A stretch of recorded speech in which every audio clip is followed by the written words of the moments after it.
Senhor, eu não tenho nada, Senhor, eu não tenho nada. Quase desmaiei quando ele falou, traz a palavra, vaso. Eu falei, Jesus. Mas amém. E eu estou estudando aí esse livro, com a graça do Senhor Jesus. Bem preguiçosa, mas estou estudando. O Senhor sabe das minhas dificuldades, das minhas limitações. Mas essa palavra tem falado comigo. Aonde abundou o pecado, superabundou a graça. Isso tem falado comigo. E quando nós começamos a ler o livro de Romanos, irmãos, Paulo começa nos seus primeiros capítulos falando sobre a promessa de Deus, que Deus enviaria o seu Filho amado para que as nossas vidas fossem salvas. No decorrer do livro após livro, ele vem agradecendo a muitos irmãos, vem falando sobre o seu chamado, sobre o quanto ele é agradecido pelo chamado que ele tem. E com o decorrer dos capítulos ele vai citando coisas que a humanidade vem fazendo, que os seres humanos vêm fazendo, que tem desagradado a Deus, onde colocam-se a criação acima do seu Criador. E ele vai decorrendo os capítulos falando nisso. E quando chegar no capítulo 4, algo começa a me chamar a atenção ali quando eu começo a ler, que ele começa a falar sobre Abraão. Abraão veio antes da lei, como todos nós sabemos, né? E a fé dele fez com que Deus o aceitasse, né? E isso começa a me chamar a atenção para algo maior. Inclusive o nome dessa pregação que o Senhor colocou no meu coração se chama Deus faz coisas maiores em nossas vidas. Amém? Foi isso que o Senhor falou comigo e vai falar conosco nessa noite. Abraão tinha o seu corpo enfraquecido pela idade, pelo tempo, e pelos olhos humanos ele já não poderia mais ter filhos, nem ele, nem sua mulher Sara, né? E o livro vai falando, Paulo vai falando no seu capítulo 3, 4, que aos olhos humanos nenhum dos dois teria condições de ter um filho. Porém, ele não olhou para as condições humanas, ele olhou para as condições de Deus, para a promessa que Deus tinha feito, né? A gente lembra que Abraão foi chamado em Ur de Caldeus, onde o seu pai era adorador de deuses. Imagine-se que a gente, né, eu, sendo chamada lá em casa, tendo minha mãe e meu pai, Juliana, sai daí, sai da tua terra, da tua parentela e vai para um lugar onde você não conhece e um lugar que não é seu, né? Se a gente vai para um lugar que a gente conhece, que a gente tem parente, que a gente tem amigo, a gente vai super feliz da vida, né? Todo mundo me conhece, só que Abraão não. Ele ia para um lugar onde ele não era conhecido, mas ele foi. Amém? E a fé que Abraão teve nesse momento fez com que Deus aceitasse ele, antes de ter lei, antes de ter qualquer outras coisas que nós conhecemos. E aí, Paulo vem falando, né? Qual a vantagem de ser judeu? Que vantagem tem de ser judeu? Aí ele vai decorrendo, falando. Se você que é judeu, por que você julga seu irmão? Mas se você também que não é judeu, por que você também condena ele que também segue a lei? Né? E aí fica nessa coisa. Sem entender nada, mas a gente começando a entender alguma coisa. E eu conversando com o Senhor, eu falei, Senhor, que mistério é esse? Tem algum mistério nesse texto? Tem alguma revelação? E eu comecei a pensar, né, irmãos? Hoje é fácil da gente, para nós, é fácil a gente falar assim, olha, Jesus existiu. Jesus existiu. Tem cientistas, historiadores, tem programas na televisão, na internet. Se você for procurar, eles podem comprovar teologicamente, historicamente, que Jesus existiu, que foi crucificado e que ele ressuscitou. Hoje tem como se provar. Porém, se a gente pegar a mulher samaritana, né? Guilherme que gosta muito de falar da mulher samaritana de manhã. Se a gente pegar a mulher samaritana, uma mulher que era separada dos judeus, né? Porque ela era samaritana por causa de toda a religião, e que nos olhos dos judeus não cumpria as leis, tinha mais fé que os judeus, não é? Quando ela está conversando ali com o Senhor Jesus, e ela fala: eu sei que o Messias há de vir, eu sei. Então ela cria, porém ela não tinha internet, ela não tinha tudo que nós jovens temos hoje de acesso. Porque se os jovens falar, eu não acredito que Deus existe, que Jesus existe, blá, blá, blá. Então ele não está assistindo a internet direito, está procurando outras coisas. Porque dá para comprovar, dá para ver, não só pela palavra, pelo Espírito, mas também fisicamente dá para se ver que Jesus andou nessa terra. E eu conversando com o Senhor Jesus, e eu vi que a fé, ela vai além das circunstâncias. Ela vai além do que falam para você, né? Além de todos os rótulos que as pessoas colocam em você, talvez pela sua estética, pela maneira que você se veste, pelo ambiente que você convive, ela vai muito além. E eu conversando com o Senhor Jesus, e Senhor, me revela essa palavra, eu preciso disso para mim primeiro. E o Senhor falando: olha, eu só preciso que você acredite. Só que você acredite. É tão fácil falar, né, irmãos? Eu só preciso que você acredite. Aí durante o dia, durante a nossa semana, igual foi pregado esses dias, parece que a gente pega a palavra que a gente recebeu aqui e a gente faz assim, ó, joga para trás. E o Senhor falando aqui dentro, aonde abundou o pecado, superabundou a graça de Deus. Essa palavra é tão forte, irmãos. Porque aquela mulher teve 5 homens, ela não teve 5 maridos. 5. Imagine quanto pecado. Mas aí Jesus sabia que ela ia tirar a água naquele dia. Ele sabia. Mestre, vamos comprar comida? Não. Uma comida tenho que vem do meu Pai. Eu preciso me alimentar daquilo que o meu Pai tem para mim. Ele sabia que ela ia sentar naquele poço, irmãos, aonde o pecado abundou, superabundou a graça de Deus. Ele sentou naquele poço e conversou com ela, Carol. Imagine eu hoje, olhando para tudo que eu já fiz na minha vida, sentada num poço, com aquele que ia de vir, o Messias.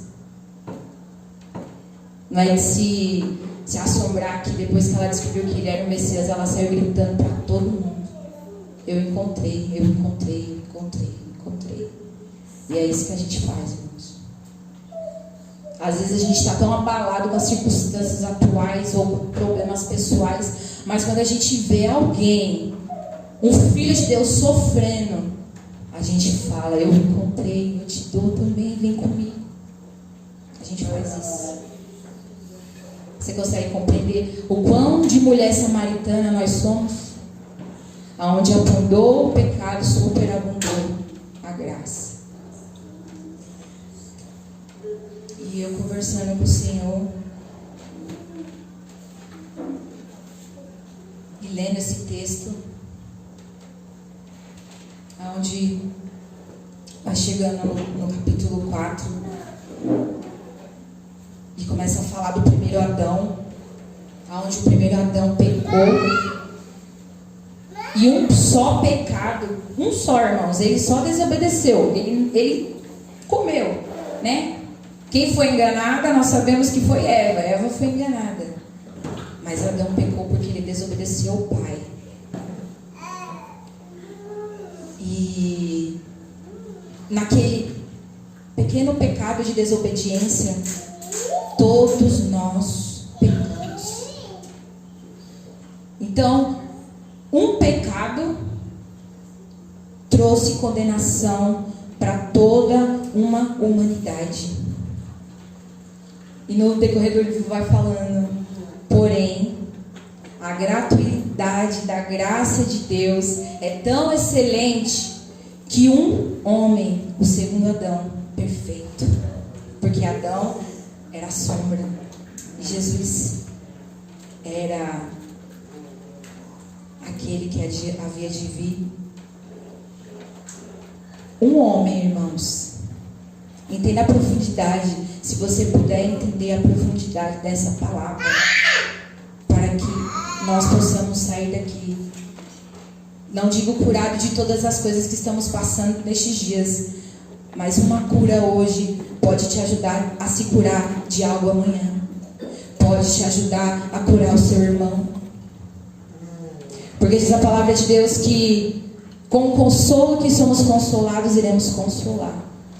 Talvez a gente não entenda porque hoje na nossa casa está assim, assim, assim, assim. A gente vai saber, irmão. Deus é fiel. E para concluir, a profundidade desse texto, um único homem trouxe salvação para uma multidão de pecados.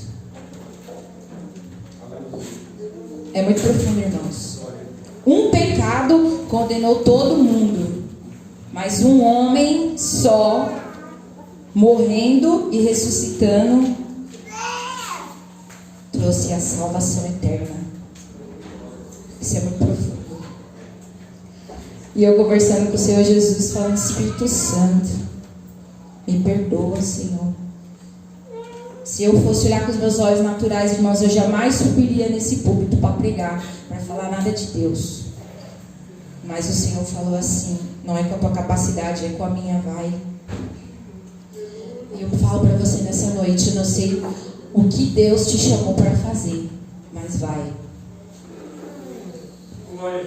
Vai. Que todo mundo fale que você não vai conseguir, vai. Que todo mundo se levante contra você, vai. Fique na tua promessa. É o que o Senhor diz.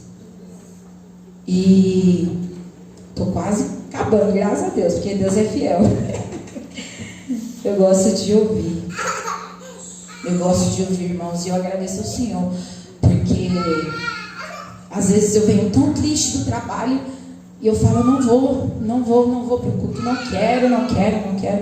Aí eu vejo a porta ali aberta, o irmão Antônio dançando ali, eu falo, Jesus, eu não consigo, eu moro na frente da igreja, não consigo. Meu coração arde, irmãos. Porque Deus me fez lembrar que houve um tempo no meu trabalho que eu só conseguia vir um culto, irmãos. E eu chorava no meu trabalho todo dia, porque dava 6 horas no domingo e eu falava, tá todo mundo lá e eu não tô. Eu queria estar lá, Felipe. As pessoas veem essa porta aberta e não sabem o quanto é prazeroso estar aqui na presença. Ah, mas irmã, tem isso na igreja, tem aquilo, outro, tem problema desse lado. Irmão, tem, mas quando a gente se une, a presença de Deus desce e a glória sobe.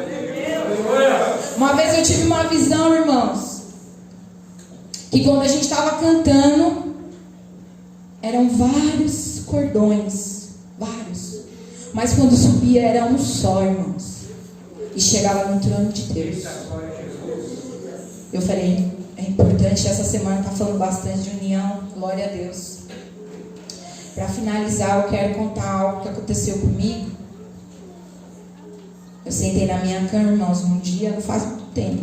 E eu não tenho vergonha de falar isso para os irmãos, não, porque eu sou falha, eu sou pecadora, eu erro. Às vezes eu falo mais grosso, às vezes eu sou ignorante, eu tenho várias mazelas. Assim como todos os irmãos que eu acho que tem aqui, mas também tenho qualidades, graças a Deus. E uma vez eu sentei na minha cama e falei assim, eu gosto de escrever cartas, irmãos. Eu não sou Paulo, mas eu gosto de escrever cartas para Deus. Quando eu estou triste, quando eu estou feliz, quando eu estou com saudade dele, quando eu quero orar, mas eu não consigo, eu não tenho tempo, estou cansado. Eu falei, Senhor, eu vou escrever só três linhas, só para o Senhor saber que eu estou aqui, que eu não desisti. E eu falei assim, escrevendo, Senhor, não quero mais, Senhor, eu desisto, Senhor, por quê? Porque eu tenho que fazer o que o Senhor quer. Eu fui e falei assim, irmãos, eu fui sincero, ao extremo. Por que eu tenho que fazer o que o Senhor quer? Por que a vida é assim? Por que só tem gente má? Porque quando eu tento fazer o bem, me fazem o mal? Ou quando eu quero fazer o bem, eu vou lá e faço o mal? E eu comecei, irmãos, mas eu falei um monte para Deus, Deus que me perdoe, eu tenho até vergonha de falar isso diante dele, diante dos irmãos, não. Mas eu falei, irmãos, escrevi, chorei, escrevi, as minhas lágrimas encheram o caderno. E era domingo, e eu vim pro culto ainda, viu, irmãos? Não a cara de pau da pessoa, vim pro culto ainda. Ô, irmãos, me perdoe, se você nunca fez isso, glória a Deus, Deus te abençoe. Vim pro culto. Na segunda-feira, eu falei assim, eu vou pro culto, mas eu vou sair rapidinho, porque Deus me livre e guarde. Não. Esse negócio de ser crente está sendo complicado. Meu Deus, não achei que ia ser tão complicado assim. Aí eu esqueci de contar uma parte com os irmãos. Eu passei um tempo falando assim, Senhor, eu quero que aquela irmã fale comigo. Aquela lá que o Senhor sabe. E nada. 2 anos se passaram. Irmão, eu quero que aquela irmã fale comigo. Ô Senhor, eu quero que aquela irmã fale comigo. Eu preciso ouvir, porque eu sei que a irmã... a ingenuidade. Aí sabe o que eu fiz? A irmã não veio falar comigo, irmãos. Não veio a profecia. E aí, passaram esses 2 anos. Aí chegou esse domingo, né? Onde eu sentei na cama e falei isso. Fui pro culto, nada aconteceu. Na segunda, estava saindo. A irmã me pegou na porta ali. Irmã, eu tive uma visão. Eu falei, irmã? Não estava nem imaginando. Tinha esquecido que eu tinha pedido, irmão. Eu vi isso e isso. Ah, irmãos, que vergonha que eu fiquei de Jesus. Eu lembrei na hora. Aí veio essa palavra, onde abundou o pecado, superabundou a graça, irmãos. Eu queria desistir. Eu estava murmurando. Eu estava duvidando da capacidade de Deus. E foi do jeito que eu pedi, irmão. Do jeito que eu falei assim, Deus, eu quero que a irmã fale isso, que ela fale isso e que ela fale isso. Só que eu esqueci que o meu Deus não trabalha com o meu tempo, ele trabalha com o tempo dele. E eu ainda estou esperando essa promessa, irmãos. Eu ainda estou esperando. E aí o Senhor falou para mim, Deus faz coisas maiores. Você não está entendendo o que está acontecendo agora, porque você está olhando com a sua mente humana. E nós mulheres, irmãs, a gente é meio doido. Desculpa. A gente tem... Desculpa a palavra, mas às vezes a gente olha para as coisas com uma visão tão terrena. A Vitória chega lá em casa e fala assim, Ju, você tem que ir no ensaio dos varão. Você tem que ir, Ju, é muito legal. Eles fazem um culto. Eles se abraçam, é muito legal, Ju. E eu falo, meu Deus, por que as mulheres não é assim, Jesus? Me perdoa, irmãs. Eu sou muito sincera. Mas eu sei que o Senhor nos ama do jeito que a gente é, irmãos. E cada um que está aqui tem um plano, tem um propósito. E coisas maiores Deus vai fazer, não importa como você é, como você age, não importa se você errou, se você vai errar amanhã, aonde abundou o pecado, superabundou a graça de Deus. E eu tenho um louvor, né? Porque eu trago a palavra e a Vitória canta. É minha irmã. Vamos cantar? Vamos? Esse louvor, irmão, fala isso, que Deus tem coisas maiores. Se você puder declarar isso nessa noite, não para mim, irmãos, não para essa pequena mulher que trouxe essa palavra nessa noite, mas para o nosso Deus, que é fiel para cumprir aquilo que Ele tem prometido. A palavra de Deus diz: não endureça o vosso coração, escute. Às vezes a gente tem mania de falar assim: eu quero ouvir aquele irmão, igual a Juliana, eu quero ouvir aquela irmã falar comigo. Mas esquece, quando a gente está no nosso quarto, quando a gente dobra o nosso joelho, o próprio Pai fala com a gente, irmãos. A ligação é direta. Eu brinco com as crianças que Deus tem um WhatsApp. Manda um zap para Jesus. Ele responde na hora, irmãos. E se ele não responder com a resposta, ele manda um coração. Ele manda um emôndico. Fica com essa palavra, irmãos. Eu não tenho muito o que falar. Eu só tenho que falar que Jesus é bom, que Ele é misericordioso, e que essa palavra possa ecoar nas nossas vidas, assim como eu dou graças a Deus, porque cada irmão que sobe nesse lugar, nesse altar, tem cada...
Mas existe um poder dentro de nós, excelente, uma excelência dentro de nós, que traz as coisas da existência. É isso que nós temos aprendido neste lugar. Se você nunca viu nada, amém, mas eu tenho certeza que cada um que está aqui já viu alguma coisa. Um sonho, uma revelação, uma palavra profética, um sonho. Louvado seja teu nome. Escute o que Deus vai falar agora. Aleluia! Que o olho não viu,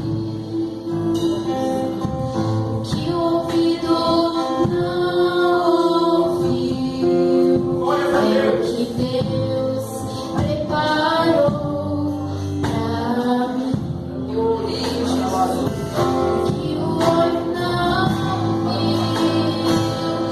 o ouvido não ouviu, é o que Deus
alimentados para essa nova semana.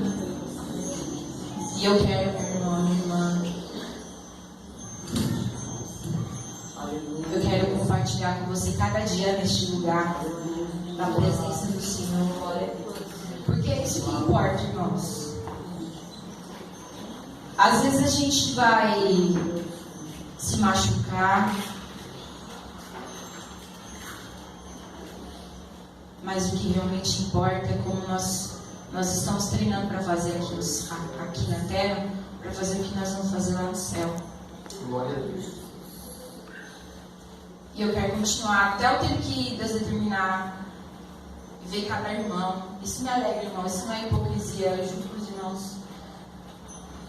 Isso é o que me alegra. É entrar aqui dentro e saber que aqui tem um povo separado, um povo diferente. Nós não somos melhores que os outros, mas nós somos diferentes.